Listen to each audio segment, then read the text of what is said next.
Hello there, dear listener. I am Steve. And I'm Tyler, and welcome to another episode of It's Not About the Money, the podcast where we help you gain the clarity you need to run a successful small business. Tyler has a financial coaching practice. I run a tax business, and we are both small business owners like you. This podcast is our exploration of entrepreneurship, one episode at a time. So this is another episode in our series, The Many Hats of an Entrepreneur, where we cover business functions that every business has, but where you as the owner may not be the expert. Things like marketing and sales and IT and finance. And today specifically, we're going to talk about finance. I'm a tax guy, so I understand the backward-looking like bookkeeping and tax reporting aspects of finance, but that kind of only tells you the part of the story that's already happened, and it doesn't help very much in guiding the future of the business and where you want to go from here. So today we're excited to welcome Erica Goode to the podcast. Erica is a fractional CFO for coaches and consultants and the host of the podcast Coaches, Consultants, and Money. Her passion is helping entrepreneurs and CEOs grow the profitability of their companies while planning for their family's personal financial future. Erica, welcome. Thanks so much for having me. It's a pleasure to be here. I've been enjoying your podcast, so it's a treat to actually be on it. Oh, thank you. Yeah. Actually, Steve was just telling me about an episode of your podcast that he started about a book that I just read. So I'm excited to go check that one out. Oh, right which book was that? Die with Zero? I've been obsessed with that for the past year, yes. Oh, really? Okay. Yeah, I just finished it myself, so we'll have to talk about that later. That's for awesome. Sure. So I've got a question to start off with. The term fractional CFO. I've heard it multiple times. I'm not actually sure what fractional refers to in this context. Could you explain a little bit about what that means? And in a general sense also, what is a CFO, especially in the context of like a one-person business? Yeah, absolutely. So a fractional CFO is kind of the term we use when you don't have the budget to pay for a full CFO. You want to go out and hire a CFO. A CFO is going to cost you $200,000 minimum, which is great for these big multi-million-dollar companies that need an in-house CFO. But people need a CFO well before they are a multi-million-dollar company. And so what the term fractional means is you can hire basically like a portion of a CFO. And so where it doesn't cost $200,000 to hire me, you can pay a fraction of that, and I won't be a full-time CFO for you, but I am basically your CFO at the capacity that you need at that level of business. And so what a fractional CFO does is hopefully they should be doing everything that a normal CFO would do for you at a much smaller scale. And so that means they really have big oversight into everything financial. So like Steve was saying, Steve, you have a tax person. Every business owner has a tax person, hopefully somebody who isn't themselves if you're not a tax professional. And that person knows your taxes really well. And they're doing a fantastic job of prepping your taxes. You might also have a bookkeeper who does your day-to-day books. You might have a financial planner. And the CFO kind of comes in and is not necessarily all of those people. They could be, but they're really looking at everything at a holistic view and helping to guide the business from both a financial and strategic intersection for the growth of that company. Awesome. So it sounds like that's a lot. It's a lot of functionality that you provide for your customers. That also sounds really useful, both like kind of on the consulting side almost and advice sort of, and then also with the financial portions, or the finances of the business. Yeah, absolutely. It's very advice driven and expertise driven space. Yeah. Obviously, you need to know the nuts and bolts behind all of the accounting going into that, and it's good to know some tax as well. But you really have to know how all the pieces of the puzzle go together. So at what point does a small business need a CFO? Like, is there a particular revenue level, or is it based on the comfort level that the owner has with looking at their own books or that kind of thing? At what point would they want to hire someone to do that? I think a business owner kind of grows into a CFO, and a CFO isn't something you all of a sudden wake up one day and need. You need a lot of different financial professionals as you're growing that business. It very well may be that on day one, you need a tax person, which I would recommend. And that's probably the person you start with. And I see a lot of business owners starting off with a tax person, and they're DIYing their bookkeeping. It might be in a spreadsheet, which is great. I think that's great if you start off in a spreadsheet. It might be in QuickBooks or Wave or Xero, whatever it may be. You're DIYing your bookkeeping, and at some point you grow. I usually see people in the nearing six figures, or maybe they've crossed six figures, where they're like, I don't want to do my bookkeeping anymore. I don't like it. I'm not really sure I'm using the software appropriately. Or maybe I've outgrown my spreadsheet, and you get to the point where you're like, oh, it's time to outsource this. And I see that first move after the tax person is going to a bookkeeper. Generally, they're at a place where they're looking for what I would call a budget bookkeeper, somebody who's not going to break the bank, who's going to get the job done so they don't have to do it, but isn't going to cost them a huge amount of money, because you're still very closely watching spend at that six-figure mark of your business. And so they hire the bookkeeper. And that bookkeeper is great. They're doing everything on a daily or weekly basis to get your books in order so that you're ready for tax season. And then what I see is you get to a point usually between 200 and 300,000. And my clients are service-based providers. So this is true of them in that space, where they get there and all of a sudden what I see happening is like the wheels are flying off. We're off the rails. And it's because of good things are happening in their business. Business Right. is growing, and all of a sudden it feels like to the business owner, cash is flying everywhere. I'm either making payroll, or I'm making tax payments, or maybe I missed a quarterly tax payment I didn't realize I needed to increase because my profit was really increasing this year. And things are just happening, and they start to have questions about, are there tax advantages that I should be looking for that I don't know about? I generally see people start questioning if they should be an S Corp, if they should elect to be an S Corp around that time.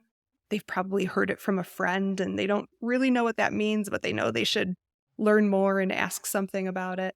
And so that's the point where they start asking these questions and realizing that there's a lot more out there that they don't know and they don't want to be an expert on.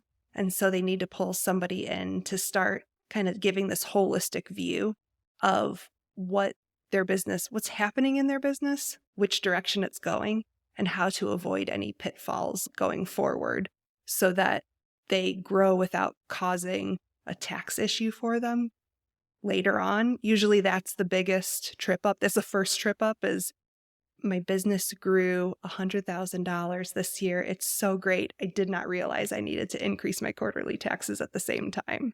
And maybe I didn't have that communication with my tax person. And so they get slapped with a 4-figure tax bill that just is gut-wrenching in April.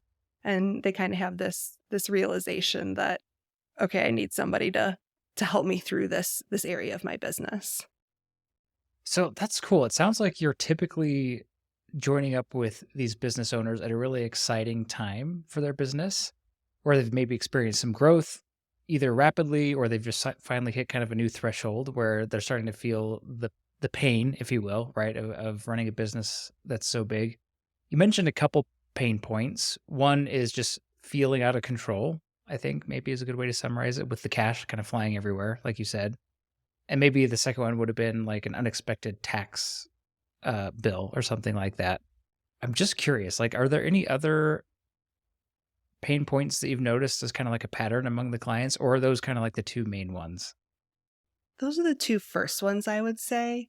Okay. And then as they come on board, that's usually what brings them to a fractional CFO or looking for a solution for that. And then what they don't realize is what we get to uncover as we start working together. Ooh. Is all of the fun things that they don't even know to think about. And Yeah. I don't see them as problems. I see them as opportunities for tax savings or opportunities to pay themselves more. And they can't see that until we start working together. And it's hard to show them that until I get into the depths of their financials and all of that. So we get to uncover fun things like do I have enough cash to pay myself more than I'm paying myself right now? And that's very hard to see unless you start forecasting forward all of your cash flows. It may very well be that you can pay yourself more right now, but you don't have the confidence to do that because you don't know what it's going to what's going to happen to your cash flow in 6 months. And so I get to get in there and predict the future, if you will, and help them make these really exciting decisions of paying themselves more or saving more for retirement in tax advantageous ways, and just big picture view. That's awesome.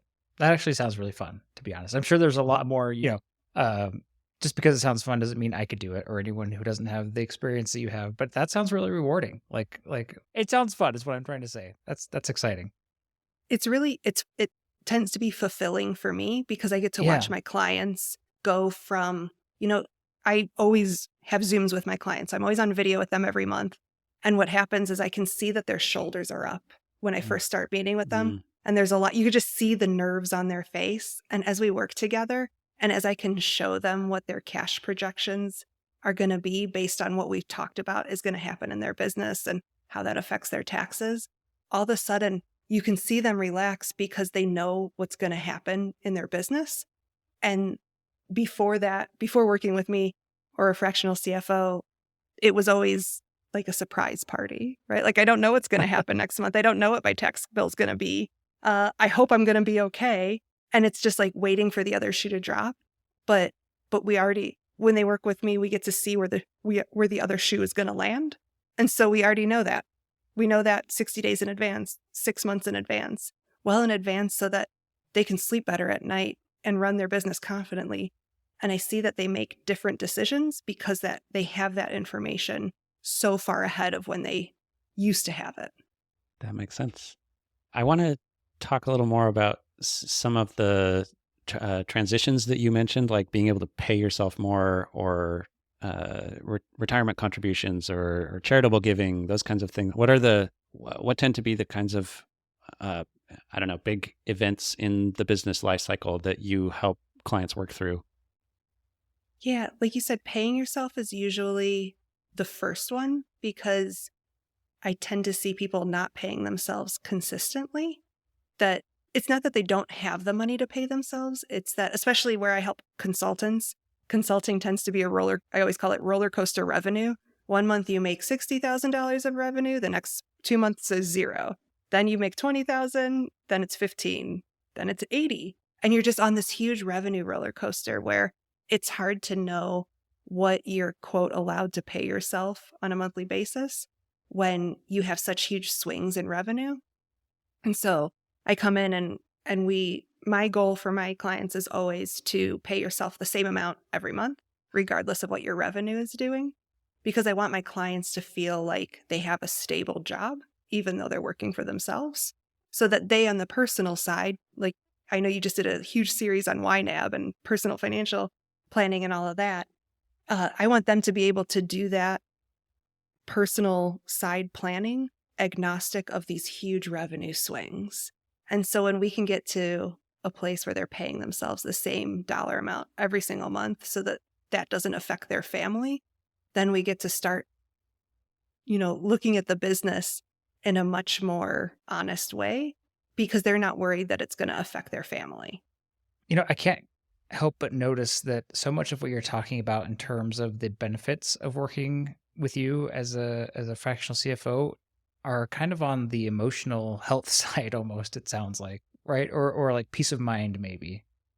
Yeah, I would completely agree with that. There's so much emotion and feelings tied up with money, whether you're in business or personal. Like, I don't think we give enough credit as humans that money affects our emotions as much as it does. And by no means am I a therapist or any kind of emotional or mental health professionals. Those are angels in their own right, but it plays off of each other in finance. And we tend to then make decisions about our business because of how we feel about money.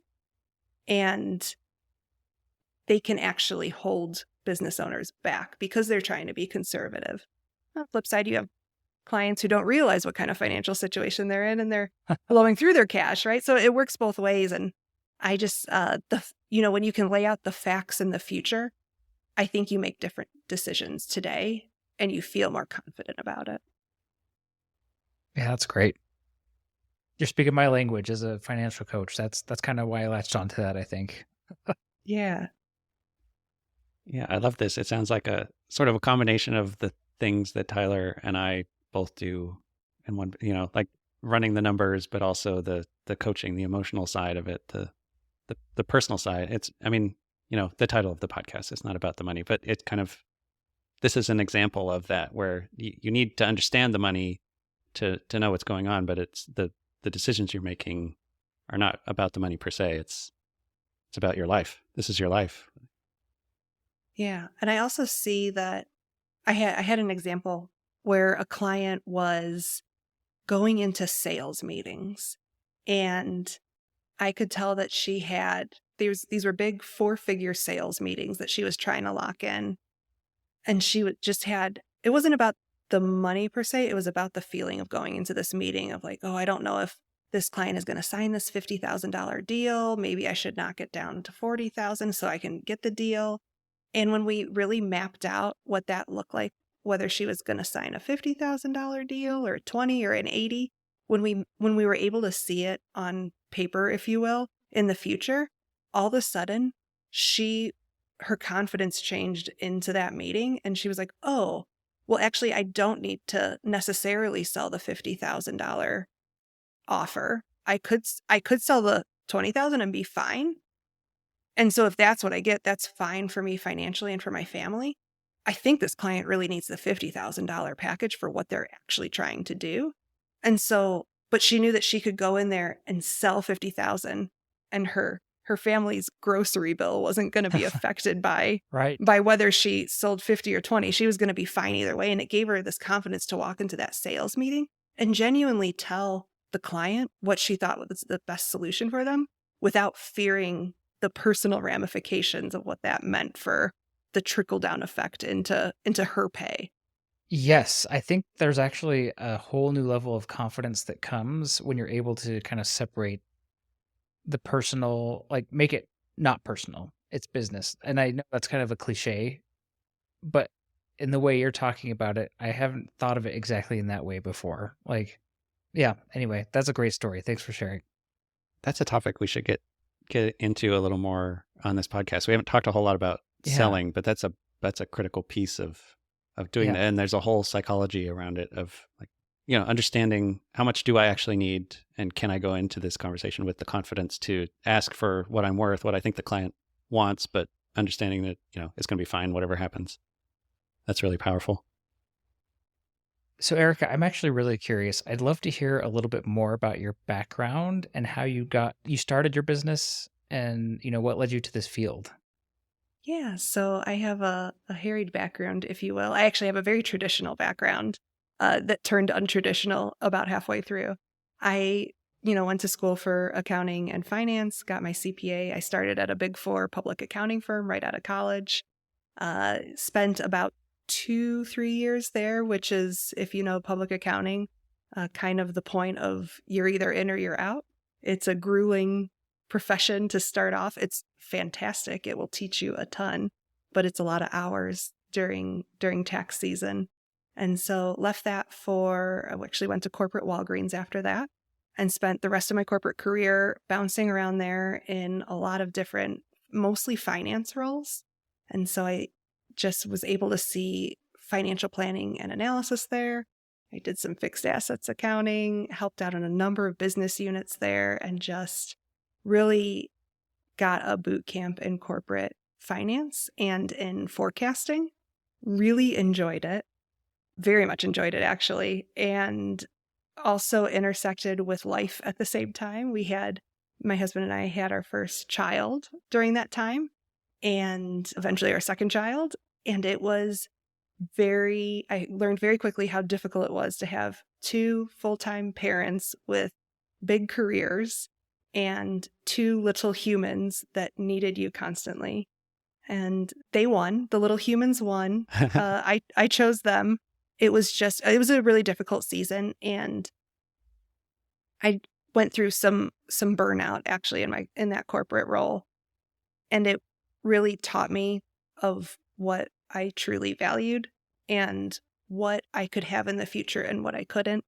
And I very quickly realized that I could come back and be a corporate finance VP when I was 50, but I could not make my littles little again. I could not make them 5 and 1 again, ever. And if I wanted that, then that was the time I needed to have that. And so I made a difficult decision. It wasn't an easy decision to leave corporate. Completely left and went home, and I was, quote, just mom for 2 years, because if anybody is a stay-at-home parent, it is not a easy job either. But it was, no, it is not. But it was the job I wanted at that time. And to be quite honest, it was easier than what I was doing before. Being a shuttle mom and a full-time corporate finance person was actually harder on me than getting to sit and snuggle with my littles and make peanut butter and jellies and get them on the bus and play. And it was a fantastic time. I did that solely for 2 years and eventually desperately missed doing accounting. And I accidentally started this business on a whim. Accidentally got my first client. I was actually in my daughter's Taekwondo class, and the teacher, the owner of the business, was just this really good energy. I don't know if you ever meet somebody where you're like, oh, I really like that person's energy. So I talked to her after class one day and I said, hey, if you ever need help with accounting, I do that. I mean, she didn't know my background, and this was a very small business. And I said, if you ever need help with accounting, I do that. Let me know if you need help. And she said, great. When can you meet? I was like, oh, okay. And so I picked her up as a QuickBooks bookkeeping client right away.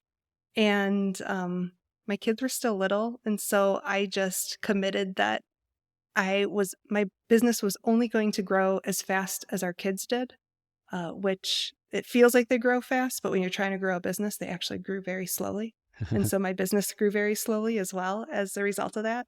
But it was a perfect balance of I only worked and I only took on as many clients as basically my kids' school schedule. And if you know that a 3-year-old preschool is barely out of the house, I barely had time to work. And so that is how many clients I had, is just one for a number of years. And then it grew with them and grew to the size it is now. They're 12 and 8 now. And that is, my business has grown with them. Oh, that's wonderful. What a cool story. And I feel like that resonated with me because I don't know, Steve and I, we're kind of taking this angle on things where we have full-time jobs, we have like our regular jobs, and we're kind of, doing this entrepreneurship thing on the side. And I would count being a mom absolutely as a full-time job. So you kind of did the same thing, right? And I love how you figured out what your priorities were first, being with your children in your case. And then you kind of restricted the growth of your business to align with those values as it grew. And I guess I wanted to ask, like, do you have any regrets about that? Or are you really glad you did it that way?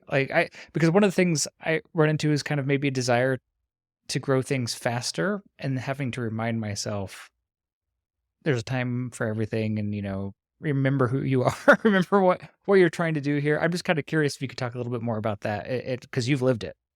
Yeah, it's not easy. It is surely not easy. And I went through, I said it as if it was very nonchalant that I just decided to leave my corporate job. But it was very difficult mentally to get to a place where I was okay with walking away from a very high salary, walking away from the thought that like my parents put me through college, and now I was walking away from what was the result of that. That had a lot of emotion behind it.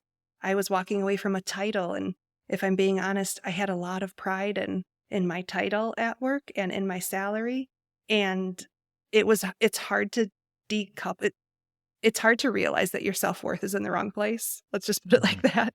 And that was very true of me. Yeah, that could be almost an earth-shattering realization probably for most people, I would imagine. It was. And a lot of times we don't have to realize that. We just do our jobs, live our lives, and nobody Yeah. ever questions like, well, what does that job mean to you? And when you're considering completely walking away from it, you have to, for lack of a better term, have a come to Jesus with like, what does that mean to you? Because you're about to walk away from it. Mhm. And for me, it meant way more than I proudly say at this point, because it was really hard to decouple, honestly, my worth from that job and the work Mhm. I did and what people thought of me at work. Because what did people think of me at home? Well, they kind of just bossed me around to get them Cheerios. And that was very different than how I felt at work. And Right. so that actually took a lot of processing to get to the point where I was okay with Mm. doing something different that didn't involve a lot of money and a big title and this pride that I had put on that maybe was undeserved in how I wanted to live my values out. And so that was a lot of mental processing and internal work that happened before I got to the point of, and now I'm going to stay home and make peanut butter and jellies. I say it jokingly, but that it was a lot of internal struggle. It was serious. Yeah. Yeah. Well, I think for that reason and many other reasons, that's a really important story for people to hear. I think you're not alone in that. I mean, I occasionally work with clients who are in a similar situation where they're making a lot of money, but they're not happy with the exchange that's being made in terms of their time and their stress levels usually is what it comes down to. And so they are kind of grappling with a similar decoupling process. I'm not saying it's the same, but you can Sure. imagine a similar type of scenario. And not everyone makes the same choice, right? Some people decide to carry on, and Right. and that's fine for them if that's what they want. But yeah, that's such a cool story. Thank you for sharing. Yeah. Yeah. And so I will say that as you talked about the potential struggle of like growing slowly, which Mhm. is surely what I've done in this business, I have to go, it's the same feelings. It's, well, I could grow faster and I could make more and I could have more clients, but what will that look like holistically in my life? And is that still what I want? And is that right for the season of life? And I have to constantly remind myself that like, this is what I'm choosing because this is the best answer holistically for this point in my life. That's really good to hear. I couldn't say it better myself. Yeah, I think you should be in charge of this podcast. So I'm going to be quiet.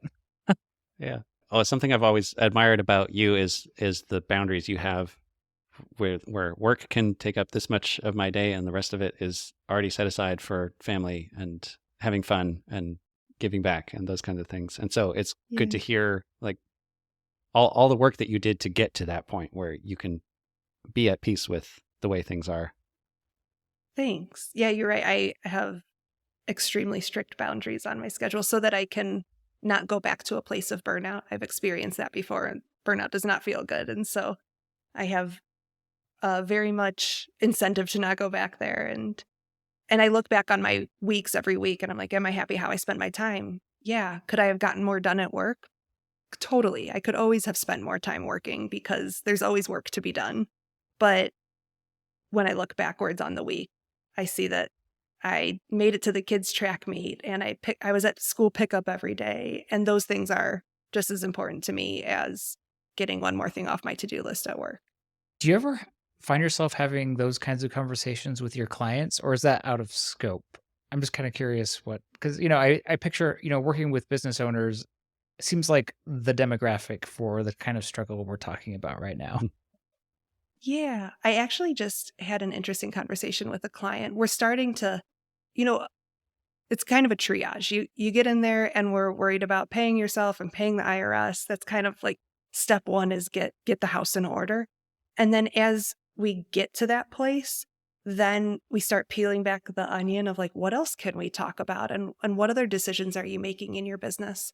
And I had a client recently tell me, oh, I need to put in this new service offering or this new product for my clients because this will make me more money. And I kind of pushed back and I was like, well, why do you want to make more money? Because you've already built this business that's growing. And now you're saying, let's put on one more factor of it and grow that as well. And I was like, is it because you think you need more money? Like, we haven't necessarily assessed what your business looks like in 3 years. And if what you've already built gets you to a place where you want it in 3 years, do you need to build this other thing? Because that's going to take time and energy, even if it's a quote easy thing, right? Even easy things balloon out into hard things. And it was kind of a show-stopping question, because they didn't know the answer to that, because I think it's ingrained in us to like grow and grow and build as business owners, when really, again, back to the forecasting piece, if we can prove out that what you've built to date satisfies your personal needs for the next long term, 3 years from now, you're going to be okay. Does that make you decide to not build that new thing that potentially could cause you more profit? Which, like, money is great, but to your point, not at the expense of stress, mental health, family time, if that's important to you, time to give back to your community, if that's important to you.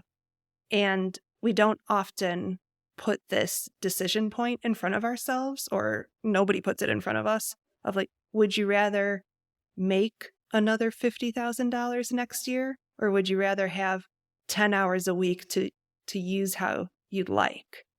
Nobody's posing that question to us.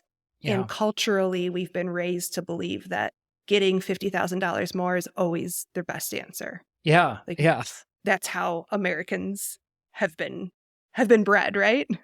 Yeah. And from my experience working with people on their personal finances, they will find a way to spend the extra $50,000 like that, For sure. So that's not a problem. Oh, Somebody's interesting. always willing to take our money. Yes. I can always talk more about working less. I could see why you liked the book Die with Zero. It's coming together now. It's Well, that book was poignantly, I don't know if you want to start talking about that in terms of this. I'll go on a diatribe about that if you wanted. It's relevant to the topic. I thought this was going to be sort of like, what is a fractional CFO? And it's really become like, how do you grow your business at the right pace so that it fits the life you want to have, which I really like. Yeah, I'm finding that in myself, I tend to be more passionate about that topic than necessarily the fractional CFO work that I do. Well, it's all in the same, right? But right. Yeah, right. I think there's a lot of sales out there that is all around get a fractional CFO so you can blow up your business and make so much more profit. But nobody's really talking about what a lifestyle could be with the money that you're able to generate from that business. Like, maybe you don't need to make 7 figures to have the life that you want. Maybe $150,000 take home is all your family needs. And you could work 15 hours a week making that if you build your business right. And then what does your life look like? That's going to look really different than a 7-figure business who's got a team of 10 and works 50 hours a week. It's not wrong if that's your end all be all passion and that's what you want to build, then go build the best one of those. But if a lifestyle for you looks better like 15 hours a week, $150,000 in profit, pick up kids from the bus, or serve in your community, or coach high school track, whatever it may be, whatever your thing is, go ride your horse for 10 hours a week. I don't know. Everybody's got their own thing. Then I think the decision point and the confidence in those decisions becomes a lot clearer when you have those options in front of you. Yeah, it reminds me of a concept I think I got from a book called How We Decide. I could be wrong on that. I'll figure it out and put a link in the show notes or whatever. But the concept is satisficing versus optimizing or maximizing when it comes to making decisions.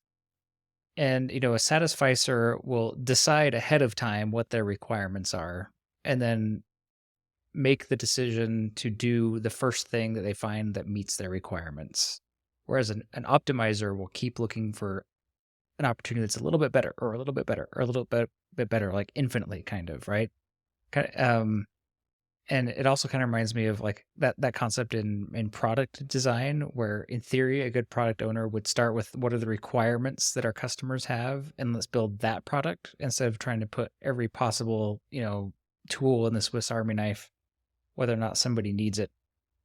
I don't know if that parallel makes sense, but it's about kind of, if you decide first what you want your life to look like, what kind of experiences and emotions you want to be included in your life, it's a lot easier to build towards that than just more forever. I think that's a great point. And to your point, you will always find somewhere to spend the money. If you make an extra 10,000, Yeah. you will find 10,000 of things to spend on, right? Yep. And versus, well, what if this is all I need in my life? And then that is all if I work hard enough to earn that amount, am I done then? And I think, again, culturally, we're very uncomfortable with being done working. We're ingrained to work hard, play hard, right? Like that's in us, like no pain, no gain. All of these phrases that we've been fed tells us to like keep working because you could do better, right? 100% attendance in third grade, you're going to get a certificate. Yeah, that's interesting. I mean, and for some people, I guess it's worth saying that some people, what they want will be more than what some other people want, and that's okay. Like, we're not here to say what anyone should want, but I love this idea that maybe it's okay. Maybe you should figure out what you want, not what your upbringing or society or the American culture, the American dream tells you you have to want. That's kind of what I'm getting out of this. That's great. We should put it on a sign and sell it at Hobby Lobby. Yeah. Awesome. Apparently, Erica and I read the same book recently. She read it far longer ago than I did, but it's called Die with Zero. And it seems like there are principles from that book that we've kind of been circling around in this conversation. Erica, you mentioned you love the book and it's really impacted your thinking over the last year or so. Is there anything you could share with us about what you've learned from that book and how you've applied it for your business and in your personal life? Yeah, I think so. Definitely, if you haven't read the book, and even on page 10, I think he tells who is the book written for. And it was basically written for me, I think, because he writes in that intro, he says this book is written for the person who is basically an extremely good saver and a very bad spender. And that is me to a T, that I'm very good at planning, right? Like that is my profession. I plan out money for people. It's literally your job. And I'm very good at planning out money for my personal life, right? Like you could joke that I know what the water bill is going to be 36 months from now because I have a spreadsheet that tells me how much it's going to be, 5% every year for whatever. And so I'm very good at stashing away money. I'm very bad at letting it go. And I've realized that. And so this book is all about like, don't accidentally be so great at working and saving that either A, you work so harder than you needed to because you were working harder than the life that actually made you happy for your needs, and 2, go out and live life. And so I read this book and I just thought it was so poignantly directed towards me and what I needed to hear. Ironically, my husband, who is also a CPA, he is a wonderful CPA. We're both great with money. We have very different thoughts and mindsets about money. And so he read the book and he was like, duh.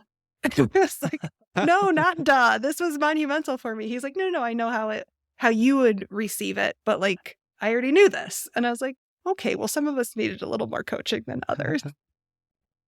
But I think it really made me appreciate, and back to, the seasons of life we were in, he talks a lot about time buckets. And that was really monumental for me to think like your seasons of life are little time buckets, and those are going to be different for everybody. I think of one of my time bucket as 2 kids live at home.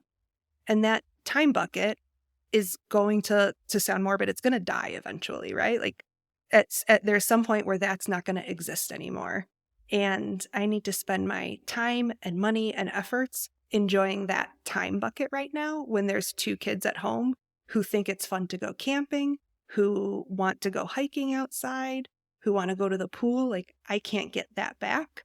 And so I'd better spend my time, money, and efforts well during that season, because there's going to be a new season that's going to look different, and we're going to spend our time, money, and efforts differently in that season. But this is the one I need to focus on right now.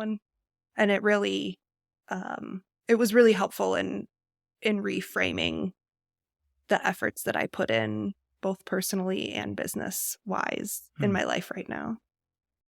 That time bucket concept is probably the most impactful thing from that book for me personally, actually, because I had never thought of it that way, first of all.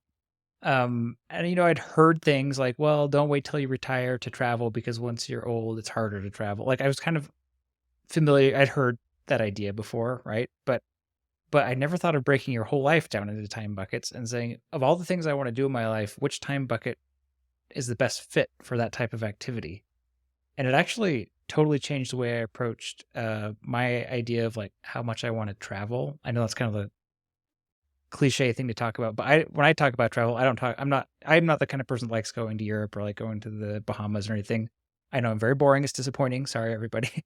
But I really do like going on road trips and visiting friends and family in other states. And I realized that, thanks to this time bucket idea, that right now where I'm working a job that's remote, I have the flexibility to do that. I should probably do that now, because who knows if I'll always be working remotely or, have the flexibility to do that. And that was like super life-changing for me. So by the time I get older, quote unquote, whatever that means, I will have done a lot of the kind of travel that I really like to do in a time where I had the flexibility to do it. And like, that's not even so much a financial thing. It's just matching the time of life and the circumstances with the right activity, if that makes sense. So that was a big breakthrough for me. It sounds like I need to read this book. Oh, for sure. This is describing me as well. So, well, I like your example of it. Totally okay, to each their own. Yeah. You don't want to go to the Bahamas, but wouldn't it? And I think his point in the book is, wouldn't it be a waste for you to work hard so you could save up enough money for a trip to the Bahamas that you saw on Instagram that everybody else was taking, that didn't actually make you happy, when all you really needed was gas money, road trip, like stops along the way. And like that would truly make you happy. Well, then don't pick up the side gig or don't pick up the extra hours that's going to require the Bahamas trip. Actually go spend your time, go do the road trips that make you happy, and then be happy with it and stop kind of mismatching your money and your enjoyment, right? Right. Yeah. And maybe if I'm lucky, when I do get to retirement age, I'll sitting on a beach somewhere with a nice drink will be more my speed, and who knows? Who knows? Mm-hmm. All we know is what we like right now, right? Yeah. Well, Erica, thank you so much for being on the podcast today. This has been a really lovely conversation. I've learned a lot. Thanks so much for having me. This was really great. If folks would like to get in touch with you, what would you recommend? Yeah, feel free to connect with me on LinkedIn. I spend a lot of time over there. Or you can reach me at ericagoode.com. All right. We will pick up next time with another interview in this series. And in the meantime, you can email us hello@notaboutmoney.com. And we'll see you again on another episode of It's Not About the Money.